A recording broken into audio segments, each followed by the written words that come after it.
और चलिए आगे बढ़ते हैं। लखनऊ से बड़ी खबर आपको बता दें, जहां यूपी विधानसभा उपचुनाव में भाजपा प्रत्याशियों के नाम तय है। बीजेपी प्रत्याशियों के नामों की आज घोषणा हो सकती है। प्रदेश कोर कमेटी के भेजे नामों पर केंद्र की सहमति। बता दें कि हर सीट के लिए 3 नामों का पैनल भेजा गया है। तो देखिए 9 सीटों पर उत्तर प्रदेश में उपचुनाव होने वाले हैं और ऐसे में बात की जाए तो बीजेपी पूरी तैयारियों में जुटी हुई है। नामों पर चर्चा हो चुकी है और अब प्रत्याशियों के नाम तय है। ऐसे में बीजेपी प्रत्याशियों के नामों की आज घोषणा कर सकती है। समाजवादी पार्टी की अगर बात करें तो समाजवादी पार्टी भी अपने साथ उम्मीदवार मैदान में उतार चुकी है। उम्मीदवारों के नाम घोषित किए जा चुके हैं और अब बीजेपी की बारी है। तो बीजेपी आज प्रत्याशियों के नाम घोषित कर सकती है। उत्तर प्रदेश विधानसभा उपचुनाव में भाजपा प्रत्याशियों के नाम तय है। बीजेपी प्रत्याशियों के नामों की आज घोषणा हो सकती है। प्रदेश कोर कमेटी को भेजे नामों पर केंद्र की सहमति। हर सीट के लिए 3 नामों का पैनल भेजा गया था।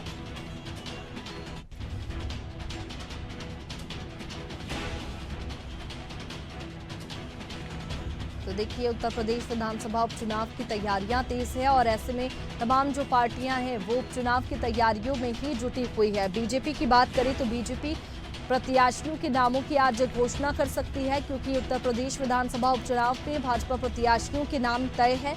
बीजेपी प्रत्याशियों के नामों की आज घोषणा हो सकती है। प्रदेश कोर कमेटी को भेजे नामों पर केंद्र की सहमति। हर सीट के लिए 3 नामों का पैनल भेजा गया था। और चलिए इसी पर ज्यादा जानकारी के साथ प्रिंसिपल करस्पॉन्डेंट शिव प्रताप हमारे साथ में जुड़ चुके हैं। शिव प्रताप, जिस तरीके से उपचुनाव है 9 सीटों पर, ऐसे में यही सामने आ रहा था कि बीजेपी ने अब तक अपने प्रत्याशियों का ऐलान क्यों नहीं किया है। कल होने वाला था लेकिन कल भी प्रत्याशियों का ऐलान नहीं हुआ। अब आज कयास लगाए जा रहे हैं कि बीजेपी प्रत्याशियों के नामों की घोषणा कर सकती है। तो कौन से चेहरे निकल करके सामने आ सकते हैं?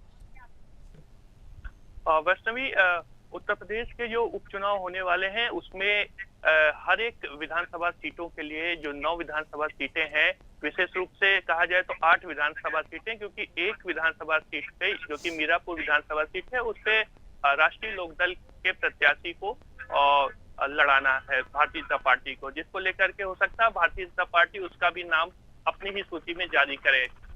और जो मुख्य बात है वो ये कि आज कयास लगाए जा रहे हैं। उसकी वजह यह है कि भारतीय जनता पार्टी के कुछ शीर्ष जो नेता हैं उनकी तरफ से बताया गया है कि बहुत जल्द और आज शाम तक हो सकता है कि प्रत्याशियों के नाम जारी कर दिए जाएं, क्योंकि अब समय बहुत कम बचा हुआ है। 25 अक्टूबर तक की ही का ही वक्त है नामांकन करने का, जिसके बाद 25 के बाद फिर नामांकन वापसी का वक्त हो जाएगा। लिहाजा अब भारतीय जनता पार्टी को भी प्रत्याशियों का नाम का ऐलान करना पड़ेगा। कहा जाए तो हर एक विधानसभा से लगभग 3 नामों का पैनल का नाम गया है, जिसमें जातीय समीकरण को भी देखा गया है और शीर्ष नेतृत्व के जो नजदीक हैं और शीर्ष नेतृत्व के बेहतर तरीके से वो मैनेजर भी हैं, इसको भी देखा जा रहा है। यानी कि भारतीय जनता पार्टी हर एक स्तर पे चीजों को देखना चाहती है और परखना चाहती है, इसीलिए इतनी देरी भी हो रही है। दिल्ली में कई कोर कमेटी की बैठकें हो चुकी हैं और उम्मीद जताई जा रही है कि आज शाम तक ये सभी प्रत्याशियों के नाम सामने आ जाएंगे। और इसमें जो विशेष रूप से देखा जा रहा है, जो सूत्रों के हवाले से जानकारी आ रही है कि 8 सीटों पे ज्यादातर नाम जो हैं वो दलित समुदाय से हो सकते हैं। उसकी वजह यह है कि समाजवादी पार्टी का जो ये पीडीए का फार्मूला है वो भारतीय जनता पार्टी तोड़ना चाहती, क्योंकि इस फार्मूले के तहत ही पिछले लोकसभा चुनाव में समाजवादी पार्टी को अच्छी खासी बढ़त देखने को मिली थी। और इसी के तहत ये उम्मीद जताई जा रही है कि इस बार के उपचुनाव में, विधानसभा के उपचुनाव में, ये देखा जा सकता है कि जो प्रत्याशियों का चयन होगा उसमें ज्यादातर दलित हो सकते हैं। उसकी वजह एक और है कि बहुजन समाज पार्टी भी उतर रही है।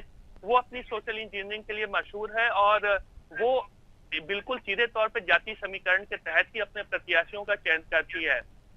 बिल्कुल शिव प्रताप, देखिए जिस तरीके से जातीय समीकरणों को देखते हुए प्रत्याशी घोषित किए जाएंगे, ऐसे में लोकसभा की बात करें तो बेहतर प्रदर्शन नहीं था, उसके बाद में बीजेपी फूंक फूंक कर कदम रख रही है और यही कारण माना जाए कि अब तक बीजेपी प्रत्याशियों के नामों की घोषणा नहीं हो पाई है।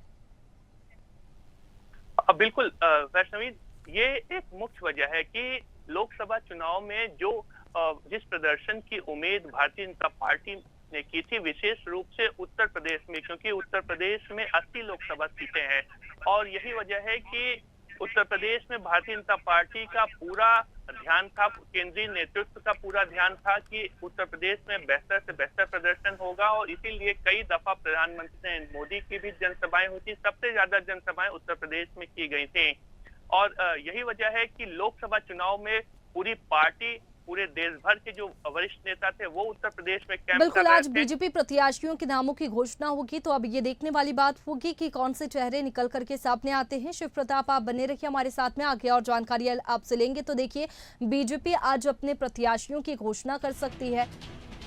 यूपी विधानसभा उपचुनाव में बीजेपी प्रत्याशियों के नाम तय हो चुके हैं और जल्द ही नामों की घोषणा हो सकती है।